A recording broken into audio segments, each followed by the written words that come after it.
Bonjour et bienvenue sur le plateau de Bonjour chez vous. Aujourd'hui, nous allons voir comment avoir un sommeil paisible. Alors, nous allons faire une émission où nous allons parler paisiblement, comme ça, pour tous vous endormir. Non, c'est pas vrai. Salut les filles. Salut Evelyne. Je pense que j'arriverai pas à faire une émission avec une voix très douce et silencieuse. Toi, Annabelle, c'est ta voix naturelle. Ouais, peut-être, ouais, je pourrais. Et toi, Nadine? Non. Aujourd'hui, on va parler du sommeil. Malheureusement, beaucoup de personnes ont du mal à trouver le sommeil, ont un sommeil agité, perturbé par toutes sortes de choses. Et on va en parler aujourd'hui. On va essayer de donner des solutions pour que vous puissiez, oui, avoir un sommeil paisible. Et Annabelle, tu vas faire une rubrique famille. On ne l'a jamais fait, celle-là. Et je suis très contente de parler de ce thème. Tu vas parler du sommeil des enfants. Oui, on va voir que les enfants ont besoin de sommeil. Et autant en tant qu'adultes, on est responsable de notre sommeil. Mais pour les enfants, en tant que parents, c'est nous qui sommes responsables de leur sommeil et de créer un environnement où ils vont dormir. Et je peux vous dire que ça peut changer votre vie et la vie de votre enfant. Oui, c'est vrai en plus, vraiment, réellement.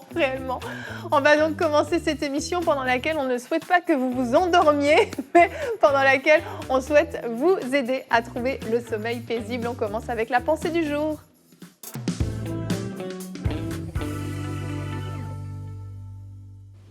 Comment avoir un sommeil paisible? Comment dormir bien? Comment bien dormir?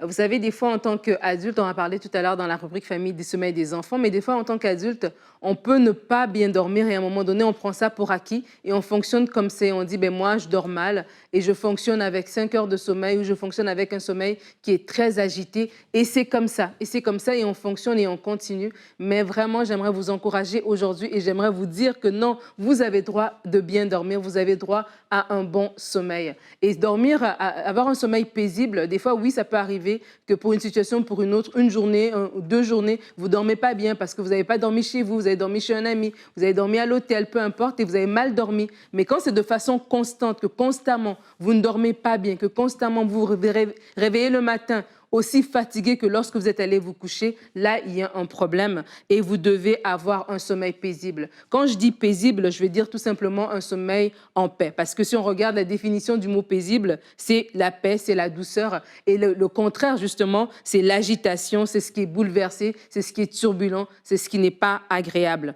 Alors, qu'est-ce qui nous empêche de bien dormir en tant qu'adulte? Il y a sûrement beaucoup de raisons, mais pour le but de ma pensée, je vais en choisir 2. La première cause qui nous empêche de bien dormir en tant qu'adulte, c'est les différentes formes de stress. L'inquiétude du lendemain. On ne dort pas parce qu'on pense à demain. On pense à ce qui va se passer, etc. Quand je dis demain, je ne dis pas la journée de demain, mais la saison dans laquelle on est, le futur par rapport à nos enfants, par rapport à nous-mêmes, par rapport au travail, etc. Ces stress-là nous empêchent des fois de dormir. Le stress par rapport aux relations, peut-être une friction dans son couple, une friction dans une relation amicale, une relation familiale. La multitude de projets qu'on a dans notre tête. Des fois, ce n'est pas des choses négatives. Des fois, on a des projets par rapport au travail, par rapport au ministère. Et ces choses-là sont dans notre tête et ça tourne au point où est-ce que ça nous vole notre sommeil. Mais la Bible va dire dans 1 Pierre au chapitre 5, le verset 7, « Déchargez-vous sur lui de tous vos soucis, car lui-même prend soin de vous. » Et dans ce contexte-là, plus haut, ça va parler de l'humilité, voilà, de se laisser être humble et laisser Dieu va nous élever au temps convenable. Et dans tout ce chapitre, Pierre est en train d'encourager les gens justement qui passent par des difficultés, qui passent par des épreuves, voilà, que Dieu s'occupe de tout. Et j'aime ce verset parce que je me rappelle une fois, j'avais lu un livre de Kenneth Hagin et je crois que je l'avais présenté l'année passée, je ne suis pas sûre, mais c'est un livre que j'avais lu personnellement qui m'avait vraiment bouleversée parce qu'il prenait ce verset de 1 Pierre 5, 7 et il le décortiquait en montrant que lorsque nous chargeons nous-mêmes de nos soucis et que nous ne les déchargeons pas au pied du Seigneur, nous péchons parce qu'on veut prendre la place de Dieu, on veut continuer à porter une charge que Dieu lui-même nous a dit de nous décharger sur lui. Et vraiment, si votre sommeil est volé à cause des soucis, à cause de l'inquiétude du demain, à cause des projets, à cause des stress dans vos relations, peu importe, déchargez-vous sur lui de tous vos soucis et il prend soin de vous. Et c'est vraiment une prière. Si vous allez vous coucher et à 2 heures du matin, vous vous rendez compte qu'en fait, vous n'avez pas dormi, vous êtes toujours éveillé, vous sentez que votre cerveau est éveillé, même si vos yeux sont fermés, levez-vous, faites cette prière. Je me décharge sur toi, Seigneur, de tous mes soucis, car je sais que tu prends soin de moi et je m'endors en paix. La deuxième cause, ça va être évidemment l'oppression de l'ennemi. Parce qu'il y a beaucoup de personnes aussi qui vont faire des rêves, qui sont constamment oppressées, pourchassées, qui font des rêves où est-ce qu'ils sont visités et leur sommeil est volé de cette manière-là. Et là, il faut prendre autorité dans le nom de Jésus, chasser ces esprits méchants qui viennent vous voler votre sommeil, qui viennent vous visiter dans vos pensées pendant la nuit pour avoir un sommeil paisible. Merci Nadine. Vraiment, le stress, l'inquiétude, c'est le fléau de notre société actuelle. Ça domine tellement sur la vie des gens. Les gens sont stressés, les gens sont anxieux, les gens s'inquiètent du passé, du présent, du futur. Tout devient une source d'inquiétude. J'ai même lu un article dernièrement sur le nouveau fléau chez les plus jeunes. Ça s'appelle l'éco-anxiété. C'est l'anxiété par rapport à l'environnement. Exactement, par rapport à l'environnement, par rapport au monde qui se déglingue, où on se dit ça sert à rien, que j'ai plus d'avenir, faut autant ne pas se marier, ne pas avoir d'enfants.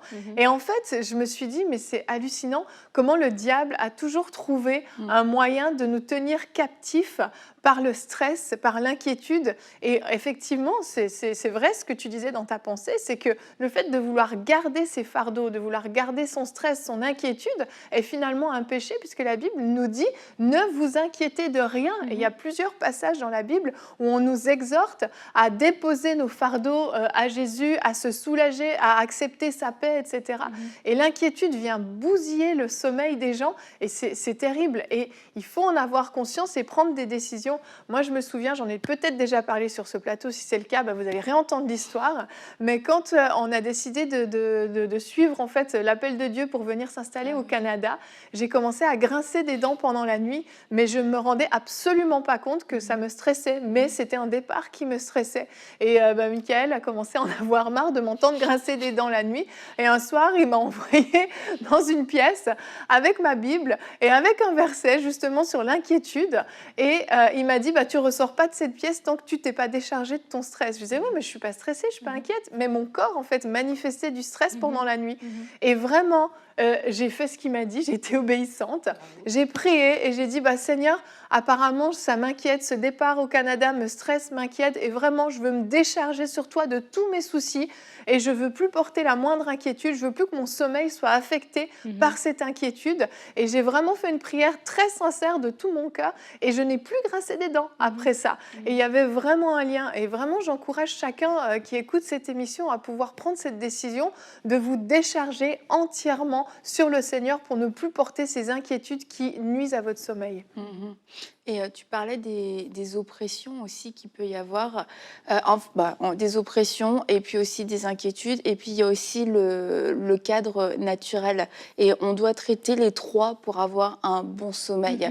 Et par rapport aux oppressions, ça peut sembler évident, hein, mais quelquefois on remplit notre maison de toutes sortes de choses, de toutes sortes de violences, de toutes sortes de films, etc. On regarde des choses juste avant d'aller se coucher. Tu regardes des choses hyper violentes, hyper stimulantes, et t'éteins ton téléphone, t'éteins ton ordinateur, et en fait, tu as un sommeil hyper agité, tu rêves qu'on te tue, tu rêves que ceci. Faut peut-être, ça devient spirituel au bout d'un moment, mais c'est parce que ça a commencé dans le naturel. Donc, il faut faire preuve de discernement et puis aussi de bon sens quand il s'agit de notre sommeil. Les dernières choses qu'on prononce, les dernières choses qu'on voit, forcément, ça a un impact sur la manière dont on va s'endormir et la manière dont on va passer notre nuit. Et tu parles de ça justement, c'est important à ce moment-là de préparer l'atmosphère de sa maison, de sa chambre, de son lieu où est-ce qu'on dort. Moi, je me rappelle une saison où est-ce que justement je dormais mal, je vous en avais même déjà parlé. Je dormais vraiment mal, je me couchais, j'avais l'impression, mes yeux étaient fermés, mais je sentais mon cerveau en train de rouler. Et je me réveillais comme ça, 2 heures du matin. Je me réveille les 3 heures et jusqu'au matin. Et je pouvais passer des nuits blanches, mais pendant longtemps.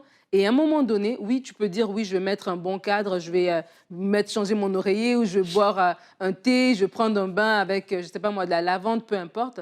Mais à un moment donné aussi, on se dit, je dois mettre une atmosphère spirituelle qui est propice à ce sommeil paisible. Je dois décanter l'atmosphère. Et comme j'ai dit, ce verset de 1 Pierre 5,7, pour moi, franchement, c'était une révélation et je l'ai mis en application. Prendre autorité pour dormir, mais aussi même mettre son atmosphère, même par rapport à la musique. On a ici sur MCI l'émission Atmosphère de prière avec des instrumentales. Et tu peux mettre un instrumental comme ça qui va pouvoir jouer. Il y a l'émission Prière inspirée. Une fois, je vais raconter cette histoire. Oui. C'est ça que tu voulais que je raconte. Oui. Une fois, j'étais invitée à un séminaire dans un autre pays. Et je suis arrivée, il y avait le décalage horaire. J'avais travaillé toute la semaine, j'arrive, j'avais le décalage horaire, j'étais déjà fatiguée. Et là, j'arrive dans la chambre d'hôtel, j'ai prié, voilà, tu sais, tu arrives dans une chambre d'hôtel, tu pries, nanana. Et là, je vais dormir, et là, je sens une atmosphère, mais spirituelle, comme démoniaque, tu vois. Mais j'étais fatiguée. C'est comme, je ne veux pas ne pas dormir, là, j'ai déjà le décalage horaire. Alors, j'ai mis Prière inspirée. Il y a une série Prière inspirée de Jérémie sur le sommeil, sur aussi chasser les démons et tout ça. J'ai laissé ça jouer, mais je te dis que j'ai dormi, mais bien.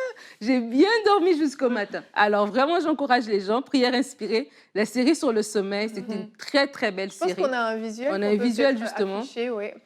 Une très, très belle série par rapport à ça. C'est toi, Evelyne. C'est moi le visuel.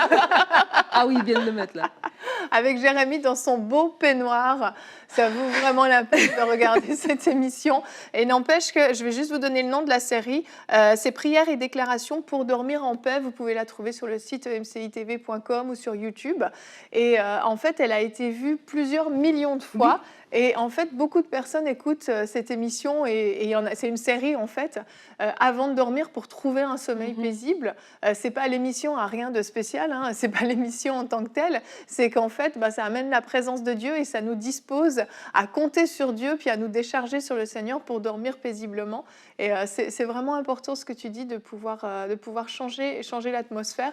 Moi, je me souviens d'une période où mon fils, et je ne veux pas empiéter sur ta rubrique, mais où mon fils Louis faisait une série de cauchemars.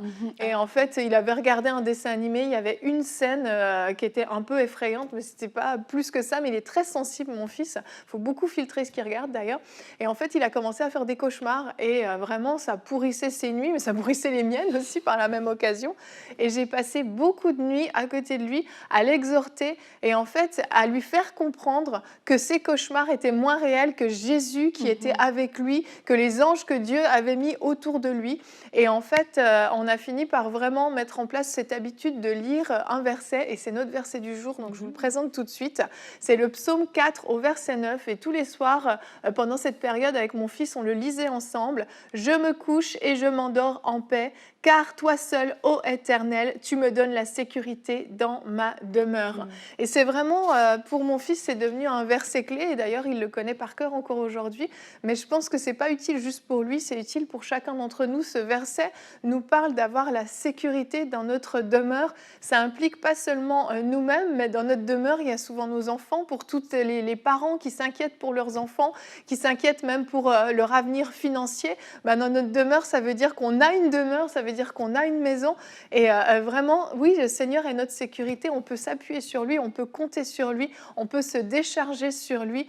Et vraiment que tous les soirs, si vous avez du mal à trouver le sommeil, si vous êtes perturbé dans vos nuits, vous êtes réveillé, mais citez ce verset, récitez-le, déclarez-le de votre bouche même pour venir parler à votre âme. Le Seigneur est ma sécurité. Je me couche et je m'endors en paix. Il n'y a pas de délai. C'est je me couche et je m'endors. C'est immédiat. Il n'y a pas de délai entre les deux. C'est pas je m'inquiète beaucoup entre les deux et ensuite je m'endors en paix. Non, vous pouvez vraiment avoir un sommeil paisible.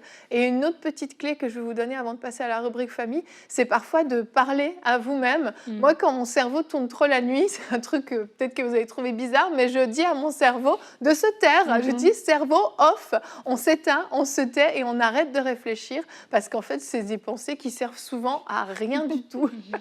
Allez, on va enchaîner avec toi, Annabelle. On va parler du sommeil des enfants maintenant, qui est un sujet important. On enchaîne avec notre rubrique famille.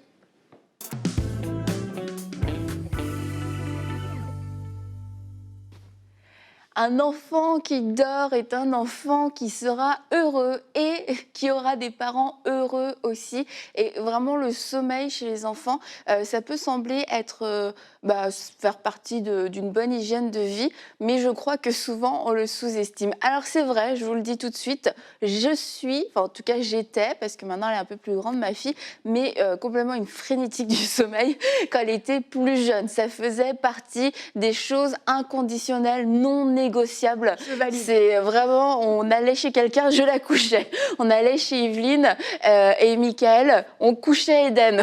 On n'est pas chez nous, c'est pas grave, on s'arrange, on peut pas la coucher, ben on n'y va pas. C'est juste comme ça. Pourquoi ? Parce que moi, je connaissais ma fille et je savais que quand elle ne dormait pas assez, cette mignonne petite fille se transformait en une moins mignonne petite fille et que je ne savais pas d'où elle venait ni à qui elle appartenait dans ce jour-là. Donc, je trouve qu'on payait cher ce manque de sommeil. Ouais.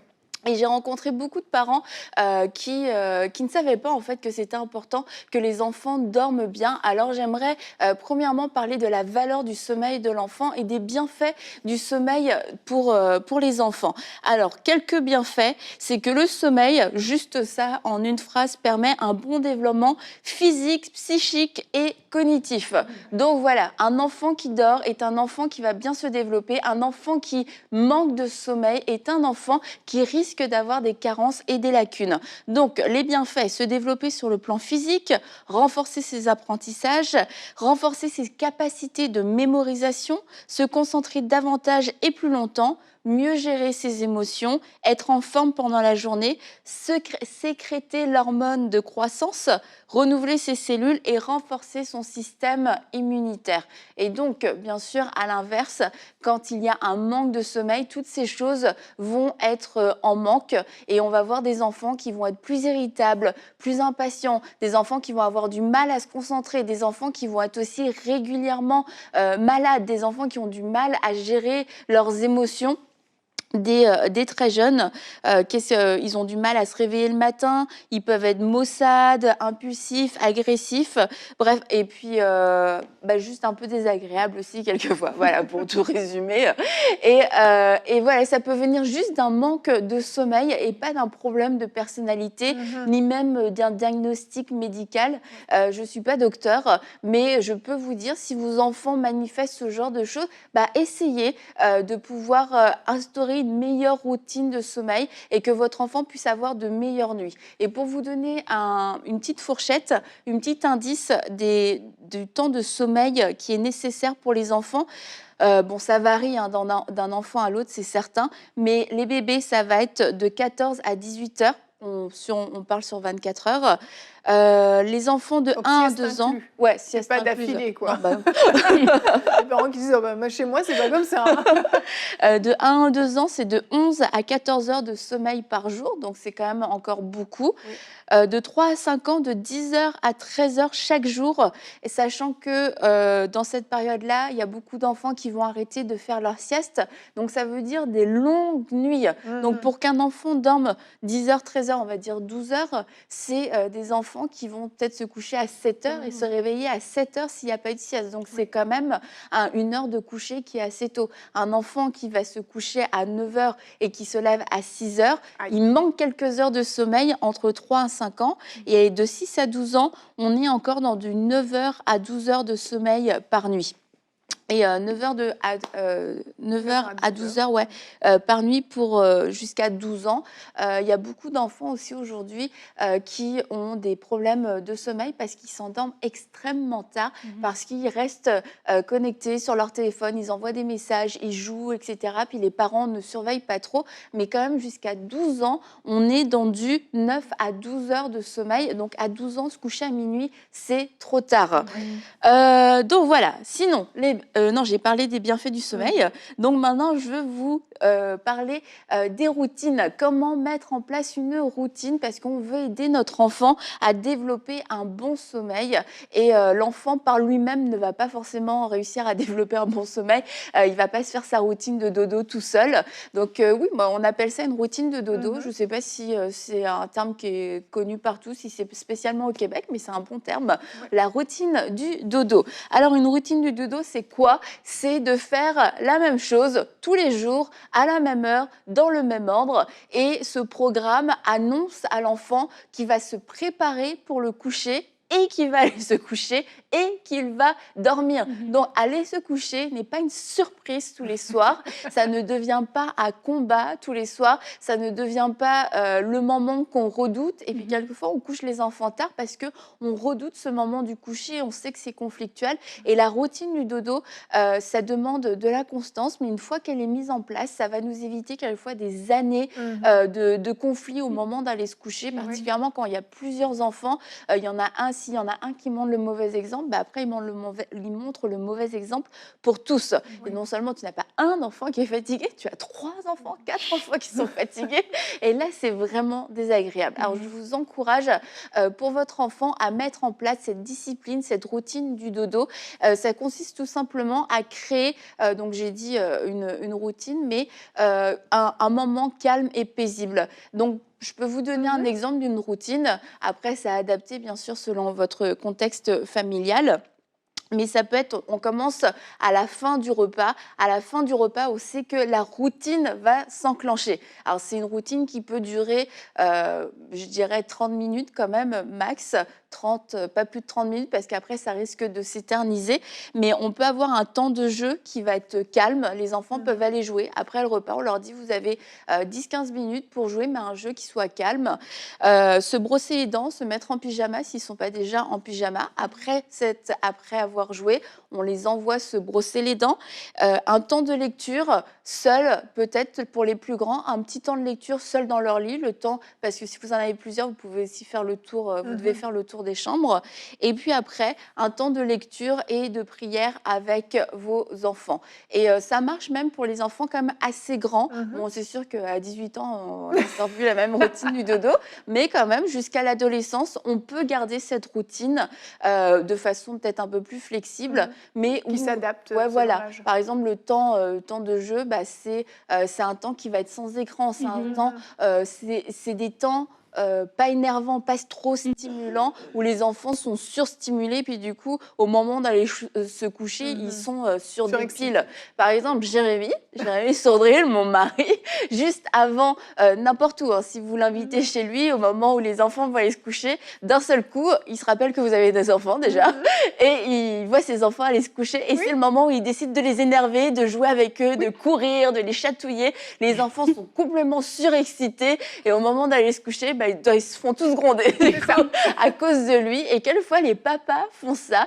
parce que c'est leur petit moment à eux, mais ça excite les enfants, ça les énerve. Donc, mettez en place, trouvez des activités que les enfants n'aient pas à chercher. Une activité qui soit calme, ça va être peut-être un petit jeu de société, un petit bricolage, jouer avec des figurines, etc. Mais pas d'écran, c'est vraiment couper les écrans, couper la télévision, couper les appareils électroniques, les consoles, etc. Bien avant l'heure du coucher parce que c'est ultra stimulant en fait pour les enfants. Donc si on prend mon exemple de routine, avant de manger, c'est terminé, les écrans sont terminés, on rentre dans cette préparation en fait au coucher. Donc voilà, il ne me reste plus beaucoup de temps, donc je vais passer à mon dernier point sur les cauchemars et les terreurs nocturnes. Alors, je veux juste vous donner quelques conseils. Donc, j'ai dit retirer les appareils électroniques et puis aussi préparez-vous parce que les enfants ont 40 000 demandes avant d'aller se coucher. Étonnamment, tous les besoins de leur vie sortent à ce moment-là.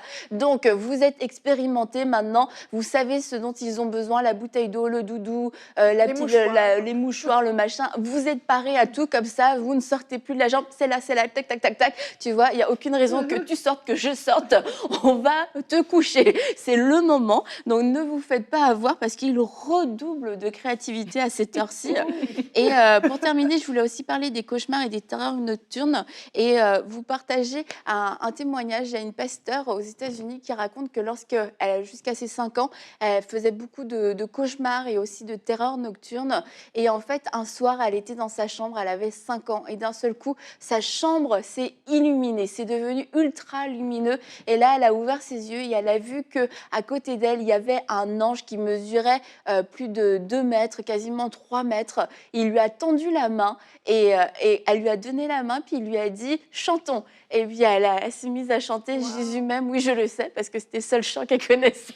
Et ils ont chanté ensemble « Jésus m'aime, oui je le sais ». Et elle dit, elle a senti la paix venir sur elle. Elle s'est senti en sécurité et l'ange est parti et l'ange est parti, mais la paix est restée et en fait, ça l'a délivré, ça l'a libéré et pour vous, je voulais vous le raconter pour que vous soyez dans la foi, pour que vos enfants puissent faire des expériences, que Jésus puisse venir, que des anges puissent venir pour les réconforter, pour les rassurer, parce que oui, quelquefois, c'est vraiment spirituel et vos enfants ont besoin de vivre ça et de vous ouvrir vous-même à ce qu'ils puissent le vivre et à leur partager peut-être aussi ce témoignage.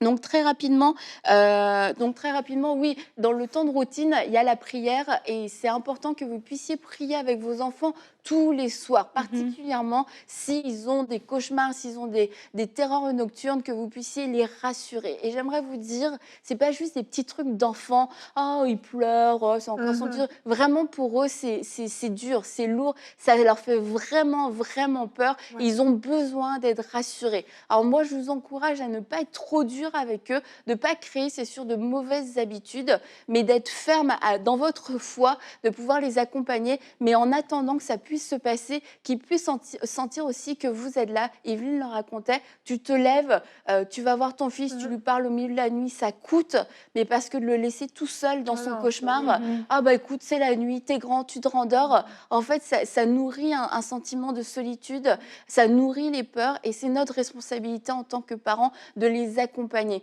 Et dans les petites choses à faire, on peut laisser, oui, une petite lumière allumée, on peut mettre de la musique, de la louange en fond, on peut laisser une porte entrouverte, on peut s'allonger avec eux le temps qu'ils commencent à s'endormir et à se calmer, se lever avec eux et déclarer des versets avec eux, qu'ils puissent se les approprier, qu'on puisse les faire de façon accessible pour eux. On a parlé tout à l'heure du psaume 4, dans la paix je me couche et je m'endors aussitôt. On peut leur déclarer et leur faire apprendre le psaume 3, je me couche et je m'endors, je me réveille car Dieu est mon soutien. Des enfants ont aussi peur de la mort. Donc il y a différents versets que vous pouvez lire et déclarer avec vos enfants, pour vos enfants. Continuez de prier pour eux aussi quand ils sont couchés. Et aussi, priez pour que le Saint-Esprit puisse vous montrer pourquoi il y a des cauchemars, pourquoi il y a des terreurs nocturnes. Quelquefois, c'est une petite scène, il y a quelque chose qui s'est passé, une petite scène dans un dessin animé, et bien, il faut en parler. Ok, c'est cette scène-là qui t'a fait peur, bah écoute, on la prend et on la déchire, on l'annule, on l'efface de ta mémoire dans le nom de Jésus. Moi, je me souviens, quand j'étais jeune, j'ai vu un garçon vomir parce qu'il avait trop bu, et pendant des mois et des mois, cette vision m'a hantée étant jeune enfant et j'aurais eu besoin qu'on vienne prendre ce souvenir, qu'on le traite, qu'on le recouvre du sang de Jésus et ça aurait apaisé mon sommeil. Mais c'est passé comme étant une petite anecdote enfantine. Mais vraiment, moi, ça m'a fait faire des cauchemars pendant des mois et des mois. Alors, prenez au sérieux le sommeil de votre enfant, à la fois dans le naturel, parce que c'est bon pour eux, mais aussi spirituellement. Mettez en place ce qu'il faut et soyez les gardiens de votre maison et du sommeil de votre enfant. Merci Annabelle, que j'aime cette rubrique. C'est tellement important. Chers parents, vraiment, mettez en pratique les conseils qui ont été donnés. Vraiment, oui, comme Annabelle le disait en introduction, ça peut vraiment changer votre vie. Vous verrez que votre enfant qui fait des crises pour un oui ou pour un non, tout à coup, va être capable de se maîtriser beaucoup plus facilement. Si nous, on est affectés par la fatigue, on est plus irritable, on est plus impatient, imaginez à quel point ça peut jouer sur vos enfants. Il y aurait tellement à dire sur ce sujet. Ah, passionnant. Allez, on se retrouve demain. On va rester sur notre thème de la paix. Nous allons parler de la paix divine qui est disponible pour vous. Si vous vivez des angoisses, si vous êtes stressé, inquiet, vraiment l'émission de demain va vous donner des clés. Omer sera avec nous pour faire une rubrique Conseil du coach, comment garder sa paix malgré la tourmente. Merci d'avoir été avec nous. Passez une merveilleuse nuit paisible ce soir et on se retrouve demain. Bonjour chez vous.